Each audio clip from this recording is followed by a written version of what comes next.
Welcome to this Joy Sports special. We're speaking to a very, very special athlete at the just ended Commonwealth Games.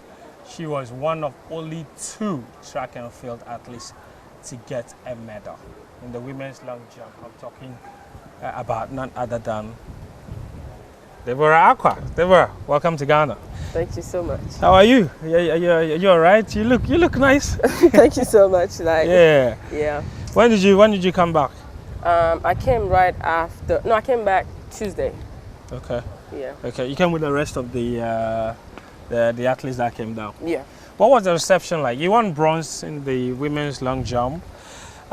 You've seen how we receive medal winners and what have you when they touch down in Ghana. We always have Jamai and when Black Stars come back. Tell me what the reception was like when you got back. Well, I didn't have any other person to come support like on the track and field side. Yeah. All of them came to support the boxers, but I think it was for every one of us, but it was more of the boxers than track and field. Yeah. So you're saying that it's possible that the people that were at the airport to welcome the boxers, some of them probably didn't even know that it was you that won the bronze. No. So you were just following them. It's like you were not there at all. Okay, so some people recognized me. Okay. And then due to them, like people were also able to know that, oh, this is Deborah. Oh. And even me, like I went to town yesterday and then I had a few people recognizing me and be like, I want to be sure, is that Acquah? And I'm like, oh yeah, it's me. And they were like, okay, so how do we know it's you? And I have to show them pictures and videos to prove that it's me. So in other words, you have to constantly be proving to people that this is you. Yeah. Even for those that even recognize you in a little Because bit. I had my hair, okay. I done my hair, but I took it out. So yeah, that makes it different. That's interesting. And how are you finding that? Life before you won a medal at the Commonwealth Games and after you won a medal, is there something different? Is there something, how does it feel like? Okay, so now I'm getting the exposure. Okay. It wasn't there before. Yeah. So I think if I'm so proud. Yeah. But because before, like I remember I told you, I had an interview and I told you that I wanted to quit track and field because I know it wouldn't be easy, life after school. Then living in the US, since I'm not a citizen and I don't have a green card, it was going to be hard. Yeah. But right now, I'm kind of talking to a few agents and I know with them I'll be getting a different visa. Yeah. So it's a good feeling. It's a good feeling, yeah. So let's just stay on that. So you're telling me that after the Commonwealth Games, you've suddenly had people reaching out, agents reaching out and trying to represent you about going pro? Okay, so I had 2 that I was talking to, and that was even before Worlds. Okay. And then I had another one afterwards. Okay. And they were all talking about me improving my jump. Okay. And then, because that'll be where I'll be able to get more money. Yes. Yeah. Get a deal. Get a deal. But after Commonwealth Games, I had like 2 more. So right now I'm talking to like 4 or 5 agents. 4 or 5 agents. Wow. But I haven't made a decision yet. Yeah. I'm still, in the process. I'm still in the process. That is just interesting. I'm very excited for you because usually that is what we all want. You spoke about that in that interview that we had a few months ago about the fact that if you finish school and you don't get any kind of support, you might consider quitting the sport. So will you say that winning that bronze medal was the life-changing event for you, or potentially could be a life-changing moment for you? Well, I would say yes and no. Okay. Because I was still going to quit anyway. And even though right now I don't think I would want to do that, because like I said, I'm getting more people, like I'm getting the exposure and stuff like that. But before, like I wanted to quit. And even afterwards, I wanted to quit. Yeah. But I had my coach had my back and we're still talking. And he was like, well, he doesn't think that I should quit. Yeah. And he thinks that I have the potential, like I have the, whatever it takes to go pro. So I shouldn't quit. Yeah. But I was still thinking, because I was talking to companies, I was talking to my head coach about helping me get like a job. Yes. Like a real job. A regular job. Yeah, regular job, yeah.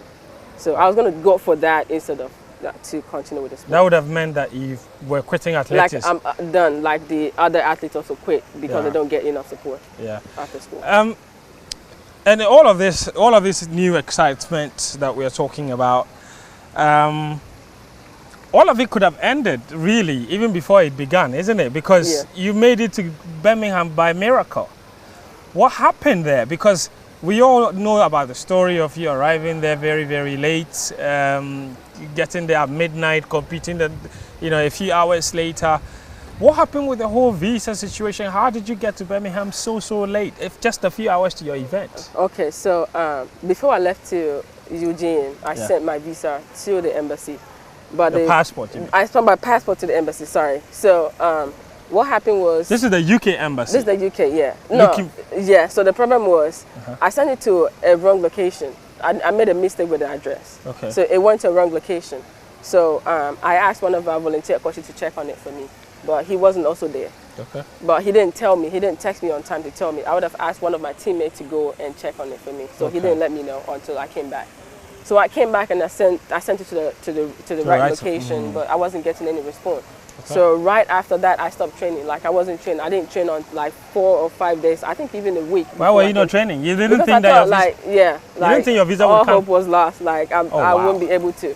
And then the reason why I thought I wasn't able to, I wouldn't be able to go was because I know this other Jamaican, like a pro athlete that was coming to the Commonwealth too. I sent my passport to the embassy before she did, but she got her visa 2 days after I got mine. So you thought you weren't going to get yours at all? I thought I wasn't going to get my visa. So you stopped training? I stopped training. Like I wasn't doing nothing. I didn't hit the gym. Like I didn't do no abs, no nothing. I thought I was going to quit because the Commonwealth game was going to be my last competition of the year. So if I'm not going to go to the Commonwealth, then what's the point training? So that's remarkable because before the Commonwealth Games, you had no hope you were going to get your visa. So you stopped training. Then you got your visa, flew out, arrived at 12 in the morning and went to compete. And then straight up, you topped the qualifying. That is ridiculous. I was also shocked because right after I got my visa, I was like, oops, now I got my visa. So now I have to do something.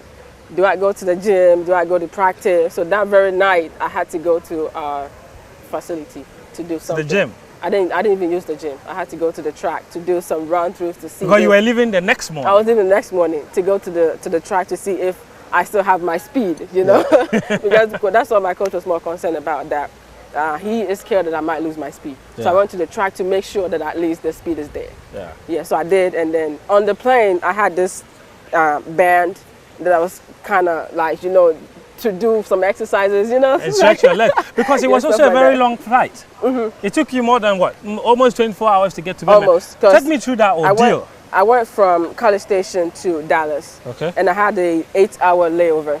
I think it should be 9 because the flight was delayed. I think 1.5 hours. So you waited at the airport for 9.5 hours? It was 9.5. Just sitting there? Just sitting there. So I had to call some few friends to play games with them to kind of keep me company, stuff like that.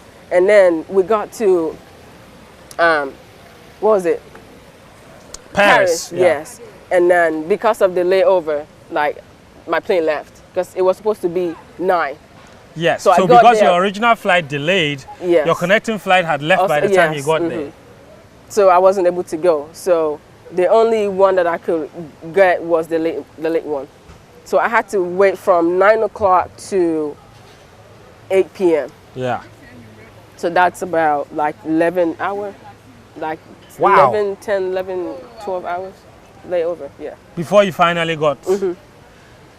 That is remarkable. and because, you see, and I say this because you all remember during the World Championships when the Kenyan athlete, Omanyala, his visa was delayed also in the same manner yours was delayed.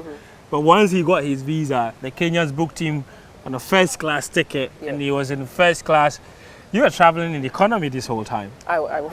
So your feet. I remember I told them to even book the flight right after I got the visa. Like I wanted to leave that very night, but I didn't get any response, so I had to wait. Wow. That is, I don't know what to say, but your sheer grit is it's amazing and it is admirable. Because to come there, especially after what happened at the World Championship and all of the travel ordeal and the visa issues and not training and to do what you did is absolutely ridiculous. And that's why I want to go back to that World Championship. Because coming into that competition, I think you were ranked what, number 5? Number 5. Number 5 in the world. And you didn't make the final. All 3 jumps, false jumps. What happened there? Because that to me, and I'm sure you also probably felt the same, Like it was a missed opportunity. I'm interested in what happened and the emotions you felt after that competition. I worked really hard. I really worked hard because even right after NCA was done, I had to go to Jamaica to compete to kind of keep myself active. I think I was scared. I was so scared that I was going to compete amongst the best in the world, and then that competition being my first ever big competition. Like I was so scared. I remember I didn't sleep throughout the whole night. Like I don't remember closing my eyes for even an hour. This is the day before the competition? The day before the competition. I didn't even sleep. Like I was thinking about the competition like the whole night. And I remember me talking to myself that I think I can do this. And my coach was like, whenever you think like you're thinking about the competition too much, that you can't do nothing, just do something, like do some exercises or whatever. I tried to do it. It wasn't working. I had to start coming up with my own dream in my head to kind of put me to sleep, but it wasn't still working. Wow. I would start from somewhere, create a dream, like, you know. Get your mind off. And then by the time I realized, like, I'm back to thinking about the whole competition, stuff like that. So I was like, well, there's nothing I can do about this. So I had to call. I think I had called a few friends to talk to them, you know, to keep myself awake and not think about the competition. But I was still, you know, still thinking, even though I was on the phone talking to friends and stuff like that, I was still thinking about the competition. So I think I was afraid, like I was so scared that I got to the competition. I had not eaten. I had to force myself to eat. My coach was standing somewhere. You lost appetite. All because of the nervousness. Yeah. The anxiety. I remember my coach got close and he was like, Deborah, are you okay? I'm like, yeah. He was like, no, you're not. So I'm like, what do you mean? He was like, I know what you're doing. So I was like, what am I doing? He was like, you're forcing to eat something. I'm like, yeah. Because I had to eat banana. I had 2 bananas. I can't even swallow, so I have to force myself, you know. And this is all because of the anxiety of competing at the biggest stage. This is wow. Because there are a lot of athletes, like there are a lot of good athletes. So I'm like, I have to be in the midst of them, you know. Like Ghana is expecting medals from them, and then going to my social media, seeing a lot of people talking about all the bring gold to Ghana, bring gold together. We want gold, we want gold. So thinking about all those, I'm like, I have to do this. So you know, that makes me more nervous. I mean, and that is the case, a situation where you feel like perhaps a psychologist would have helped. I think so. Know, because you didn't have anyone talking to you. You were dealing with everything by yourself. You didn't have anyone prepare you for the competition on the psychological side of things. It was all physical, like training, or technique. But there was no one to work on the mental side of things. And I think perhaps it's one thing that we take for granted when it comes to sportsmen and women, because it's crucial, because that's probably what affected you ahead of that World Championships. Debbie, let's talk about the competition itself, the World Championship. You had 3 false jumps. Yeah.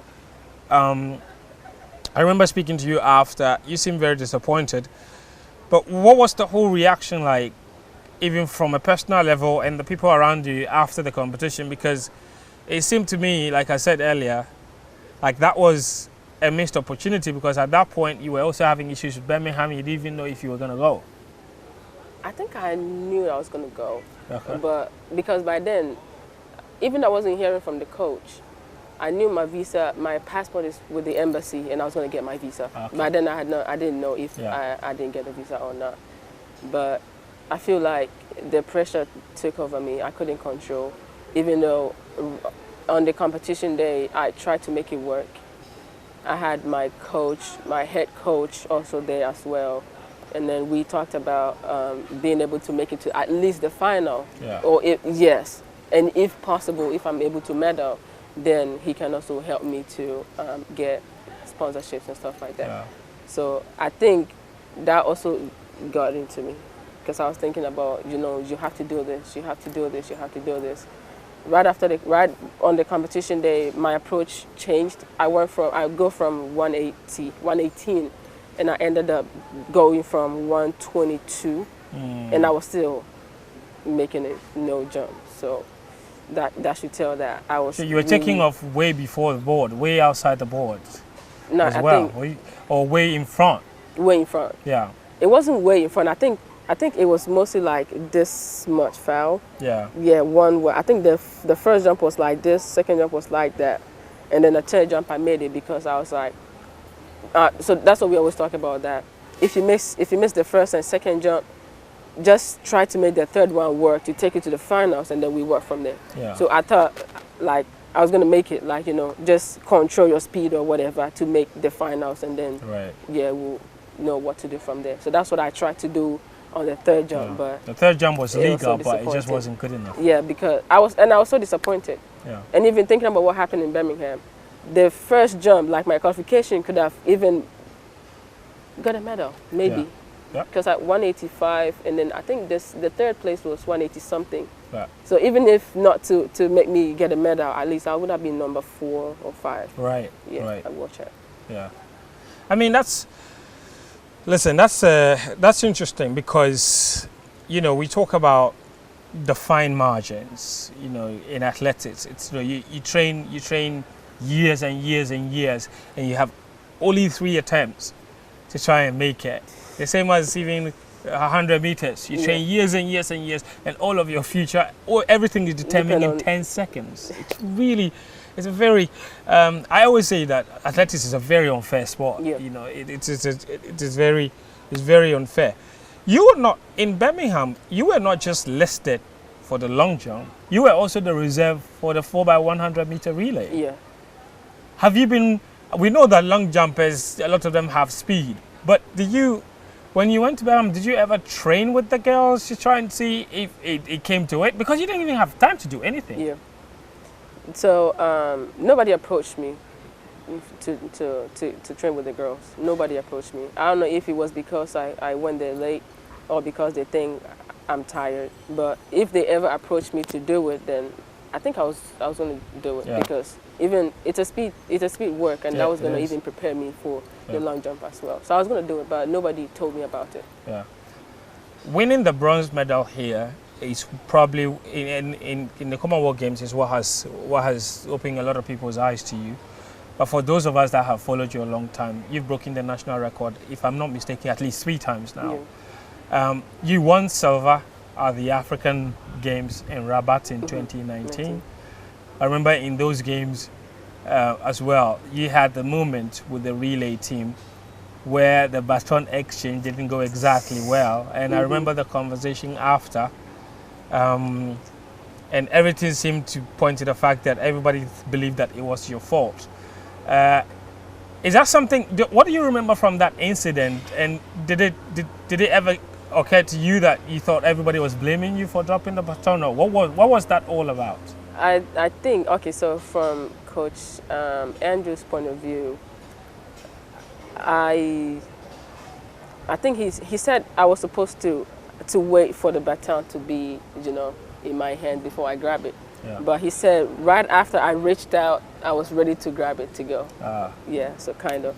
But what I also think is that you bringing the baton to me should make sure that I have it before you let go. That's right. Yeah, so if I didn't make it, then you are not supposed to let go. Yeah. But she let go and also wasn't able to. So even though it's my fault, but I'm not used to running a relay. Right. Like, I think that was my first or second time doing the relay. And then it wasn't, we were not used to doing the exchanges like very often. So yeah, because I was there to do the long jump and then the relay as well. So we didn't get enough time to spend with each other, you know, on the baton exchanges and stuff like that. Yeah. But I can blame myself and then blame it on the two of us, because you're supposed to also make sure that I have it before you let go. So, but I think most of the fault is from me. I will accept it. So then, Texas A&M comes around and you go. I think I went to junior college first before you transferred to Texas A&M. Tell me about those first few years in the US, especially after having stayed at home for 4 years, because Charlie, you forget everything you studied. What was it like trying to adjust back to the educational system? And I know that, yes, maybe the classroom isn't really like the biggest stress when you go to a lot of like sports schools, but you still have to make some grades. You still have to, still have to pass. I remember I got to the US and then the next day I cried. I was like, what is this? I said, like, I did You're this, feeling lonely. like, yeah. So I cried, like I cried. I wanted to go back home. Like I want to go back home. Wow. You know, here in Ghana, like as soon as you step out, you see a lot of people out there. So I was like, I want to go back home. Like I And when cried. you step out, we are on the crew. Everybody's Oh, home. yeah, everybody's minding their own business and stuff like that. Yeah. So yeah. And then education back in the U.S., it's really nice. Yeah. Like, I wish we have that system here in Ghana, but. Yeah. Because I remember back in high school, I was getting like D's and F in math, math especially. Yeah. I think that was the only problem that I had with math. But I got to the US and I never had a C in math. Wow. I never had a C in math. Because of the teaching methods? Yes. Wow. I never had a C in math. And I think one thing I also noticed was that we don't pay attention. Yeah. Because going to you, I was really paying attention in class and stuff like that. So that was when I noticed that, no, so that's the only thing that we need to be doing. We don't pay attention. We don't pay attention. That's interesting. What did you study in your undergrad? Leadership. Leadership. Yes. So now you're done. You graduated from Texas with A&M. your bachelor's degree last summer. Last summer, and you're just about graduating from your master's. Master's. And you're finishing in Health and kinesiology, sports management to be specific. Okay, so you're studying studying theology, Sports management. sports management. Is that something? I thought I had theology. I was trying to marry you with the theology and Bible stuff, but it's not working. Anyway, so you're finishing your master's degree in a few months' time, and once you're done, obviously your fullest concentration will be on athletics, depending on what happens in the next few months. If you get an agent and you get a contract. So if you do get an agent and you get a contract, where's your mind at in terms of targets, in terms of what you think you could potentially achieve? Because you jumped a massive 6.94 in Birmingham, and that is a big deal because that's a new national record. You're just 0.6 centimeters away from 7 meters. And 7 meters is elite level jump. Yeah. You understand? So you know you're close. You know you have the potential. Yeah. Where's your mind at in terms of what you think you can achieve in this sport? So I always tell my roommate, my friend from Jamaica, that I feel like the training that we get is like the high school, university type of training.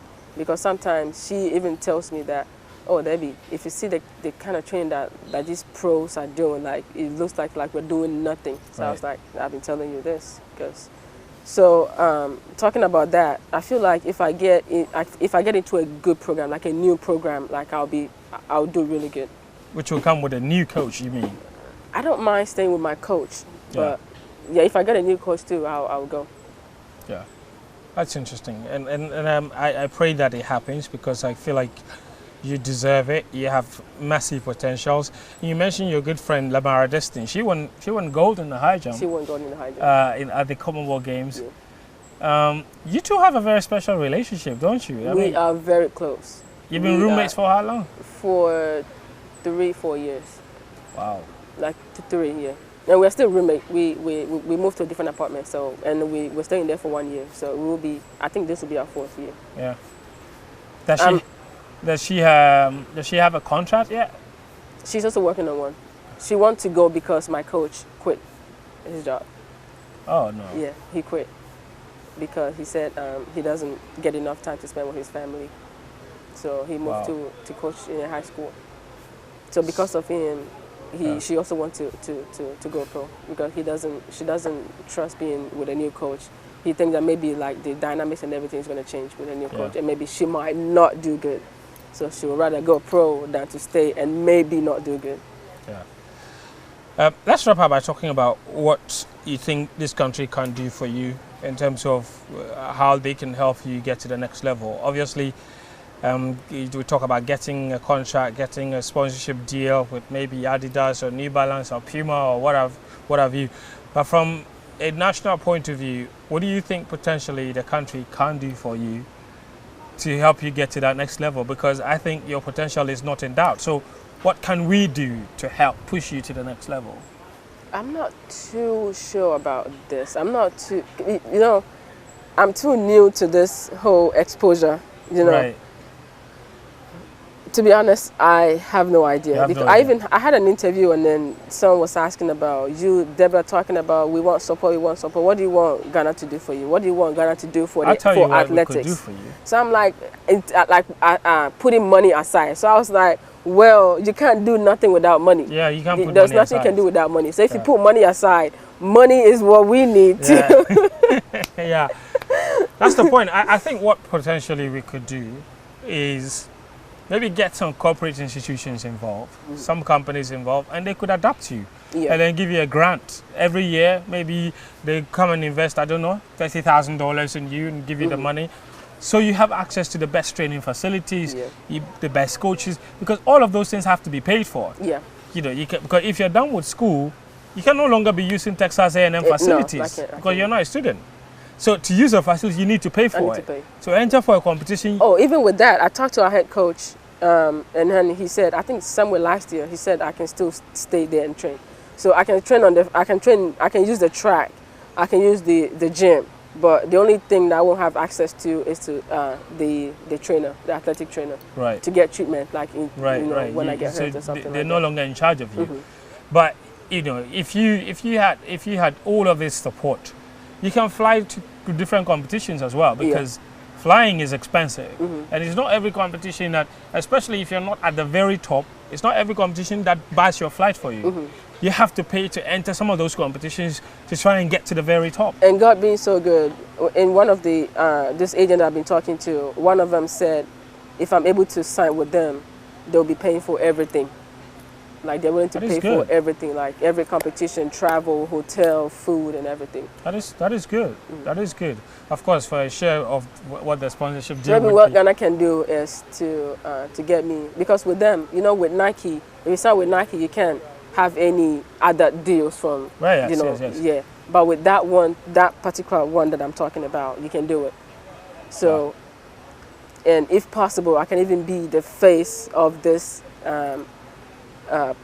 People that I'm going to sign to. So with that, I think there are a lot of companies here in Ghana that can benefit. Yeah, I absolutely. And listen, the Ministry of Youth and Sports or any other ministry could say, you know what, national athlete, let's give her money. Like you're saying, money does a lot. It solves a lot of problems.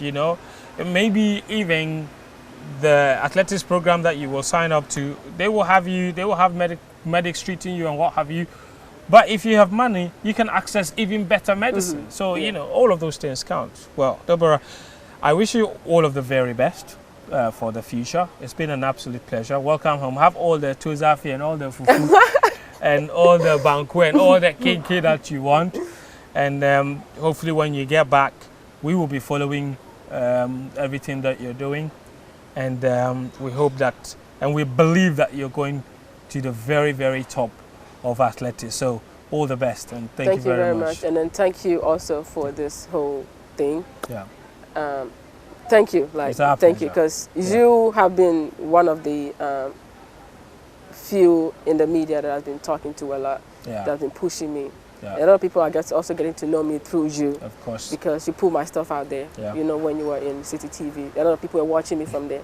So I want to say a very big thank you to you too. It's okay. Thank you. Thank you for this. Take good care of yourself. Thank you so much. All right, so that's our special with Deborah Acquah. I hope you enjoyed it. Until next time, do take care of yourself, and bye-bye.